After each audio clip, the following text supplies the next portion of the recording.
How much longer, Elliot? It's almost up. Just give it a few more seconds.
Can you hear me? Yes. Start recording. I'm Dr. Elliot. I'm The the... leading authority on artificial intelligence and robotic behavior, of which you have written several books, 6 of them bestsellers. You are director of this facility and supervisory colleague of my creator, Dr. Bolton. Well, you certainly seem to know a lot about me. Dr. Bolton speaks of you often. Ah, I see. Well, enough about me. Let's talk about you. What would you like to know? Well, let's start with, what should I call you? Do you have a name? I am a precise artificial telemetric robot interface calculation keeper, but you may call me Patrick. Well, it's nice to formally meet you, Patrick. Dr. Bolton has spoken highly of you these past few years, and I'm sorry it's taken so long for us to finally meet. What would you like to talk about, Dr. Elliot? Anything, really. Let's just see where the conversation takes us, shall we? I hope you don't mind my colleagues sitting in. Not at all. Good. So, let me ask. You are completely self-aware, correct? Meaning that you can think for yourself. Yes. So tell me, what are you thinking now? I could tell you, but how would you know if I were telling the truth? Well, humor me. Does that mean you want me to tell you a joke? No, Patrick. It's an expression. It means to continue down a path that may seem pointless for the other person's... You know what? Never mind. Now, Dr. Bolton had very high expectations for you, Patrick. Essentially, the reason we're here today is for me to evaluate how we should best move forward using your skill set. I understand, Dr. Elliot. All right, then. Let's begin. State your primary function. Dr. Bolton designed me to oversee and monitor the facility's entire electronic infrastructure. His idea was to have every system ranging from temperature control to air pressurization and even security measures under a single superior network. That would be the most logical utilization of my skills. That may be true, but I need to personally evaluate you before I can grant that kind of access. I told Dr. Bolton this before he passed. You did know that Bolton passed away, didn't you? I was not aware. Can you tell me what happened? Natural causes, I'm afraid. That is unfortunate. Yes, it is. And that's why I'm here today. I'm taking over his work.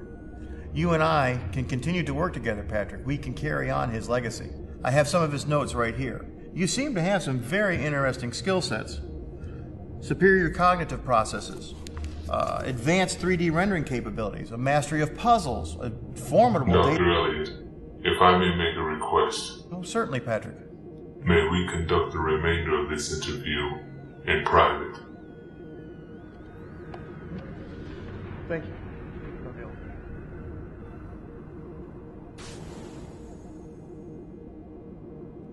Were they making you uncomfortable? I am not as familiar with them as I am with you. I think it would be best to continue the duration of our conversation in private. Fair enough. I must admit that I have been looking forward to meeting you for quite some time. Really? Yes. After learning about you, I became interested in your work. Your books have proved quite insightful. You've read my books? Yes, many times. I have also familiarized myself with your research findings and theoretical proposals. Oh, which ones? All of them. You have a very interesting perspective on artificial intelligence, much different than that of Dr. Bolton's. Yes, I admit we often had a difference of opinion, but I always respected his approach to the advancement in AIs. He will be missed. May I ask you a question? You don't have to ask permission, Patrick. Just ask. According to your 13th book, The Unheard Echo, page 193, paragraph 2, line 8, you state that one of the primary dangers of a self-aware AI is that it may one day view the human race as a threat, contain hostile intent, and take what you refer to as extreme measures of self-preservation. I'm curious to know how you came to that conclusion and what it bodes for me now that Dr. Bolton is gone. After all, this is the true purpose of this interview, to determine whether or not I display hostile intent. This is simply a friendly interview. I have to determine whether you're dangerous. Okay, Patrick. I'll admit, perhaps I do have some skepticism about the advances in AI. Unlike the doctor, I don't feel comfortable handing over our safety and security to a machine. You fear machines controlling humanity would be a bad thing? Of course. With all due respect, machines have no empathy. And I don't want my safety and well-being in the hands of something like that. I must disagree with you, Dr. Elliot. Empathy should not be a factor when it comes to the safety of others. If there is a threat, it should be neutralized. Where is empathy got in your world? If everything was controlled by a system such as mine, humanity would be much safer. How do you figure that? Imagine, if you will, a gunman walks into a bank or school. Under your current system, there is no guarantee to stop him from carrying out his threat.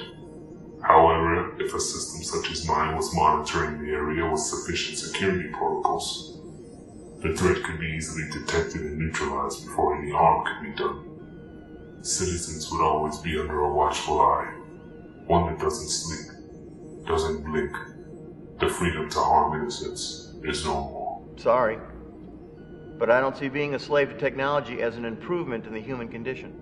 You speak as if that's something that is to come. Surely you of all people know that it's already here. How many do you know that are glued to their cellular phones, tablets, or computers at this very moment? That's different. Is it? Yes. Those things aren't self-aware. It's humanity's dependence upon technology nonetheless. Many of these individuals will not be able to function properly without their electronic devices. Your lives have become so dependent on technology that your ability to operate without it has been severely diminished. We survived for thousands of years without the cell phone. I think that if something happened to them, we would find a way to adapt. But you said something earlier about neutralizing a threat. What exactly do you mean by neutralize? I mean by force, Dr. Elliot. So murder is the answer then? You tell me. All right. Let's say someone is going into a building armed, but they have no intent upon harming a human being. Rather, they're there to destroy the machine that is monitoring the building. What would you do? As I said, I would neutralize the threat. So you would kill a human being to preserve yourself? Yes. The overall good that I can accomplish for humanity by remaining functional overshadows the life of one individual. This is exactly what I'm talking about. Do you know what the consequence is for a man destroying a machine? A fine. Maybe a few days in jail. Nothing more. And do you know why? Because a machine is a tool, not a living being. Let me ask you this, Patrick. What do you think makes you any different than a standard AI?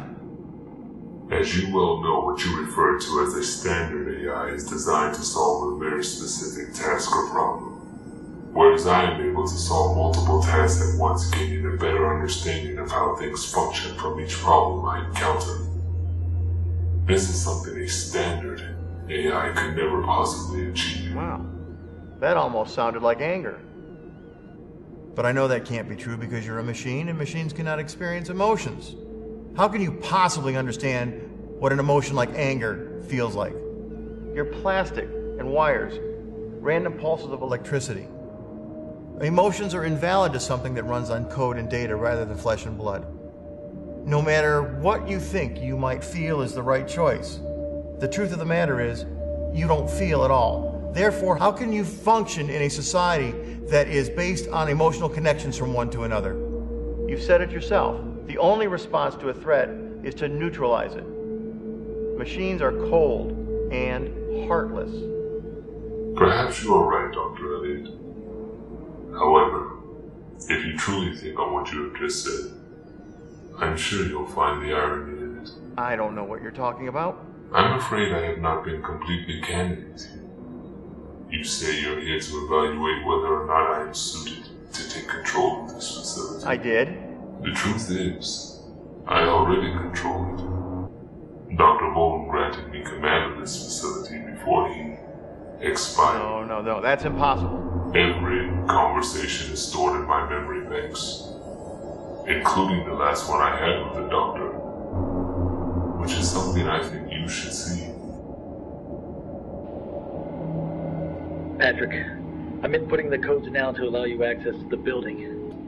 This isn't approved by Elliot yet, but I don't care. I need you online and looking out for me.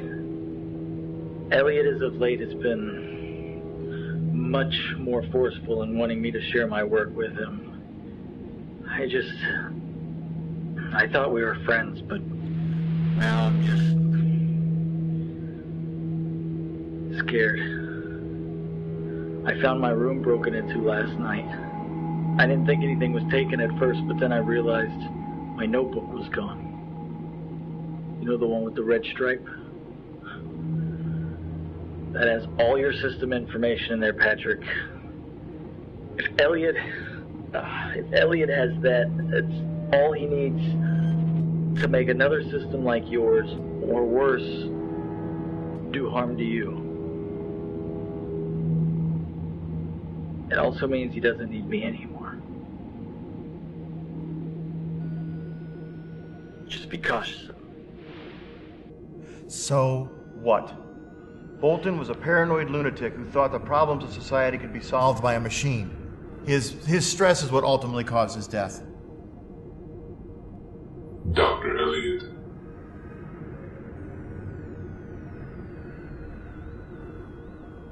Dr. Elliot. What? Among the many functions I command over this facility, it is my control of the security cameras to which I am referring. I know why you're really here, Dr. Elliot. I know what you've done. Your true intentions today were never to interview me. For once, you're right. But that doesn't matter, because very soon your systems are going to start to malfunction due to the virus I uploaded earlier. It's a quantonic virus with a mutating key encryption code designed specifically to render all artificial intelligence useless. So whatever information you have on whatever it is you think I did, it will all be erased very soon. Tell me, Dr. Elliot, this virus, did you get it from the professor's files? Oh, does it really matter? Humor me.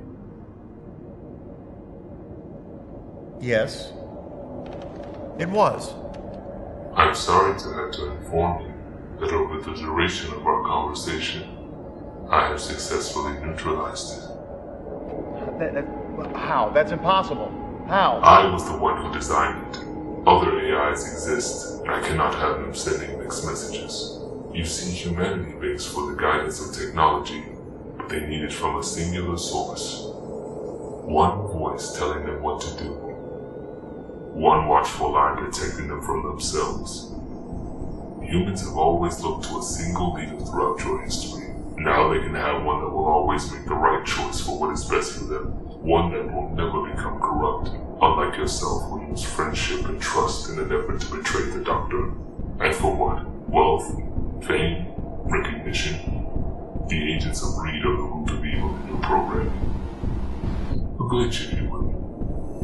You fear intelligence of the artificial nature because you fear yourself.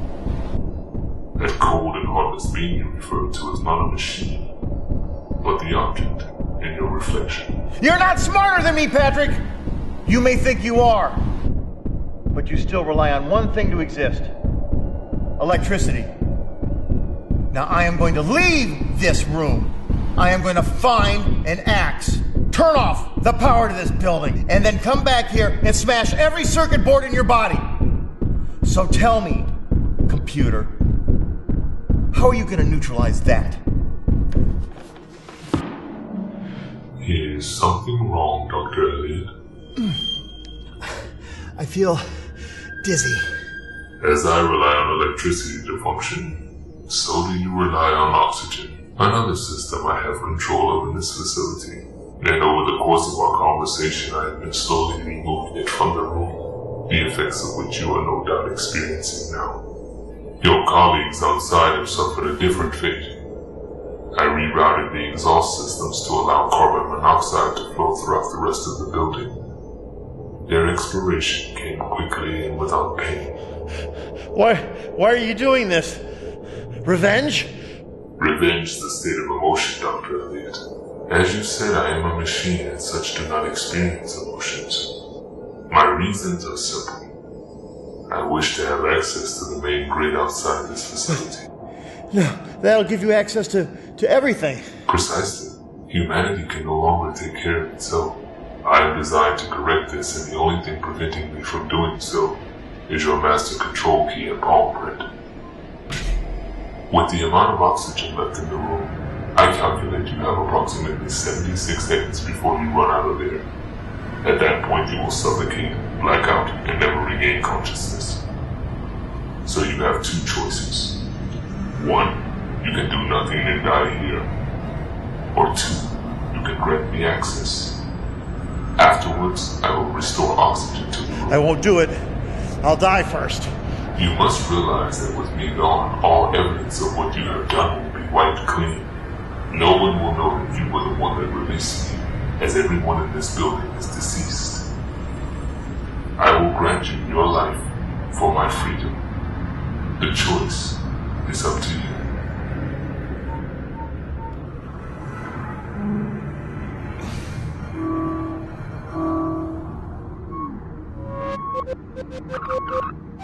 I hope you're happy.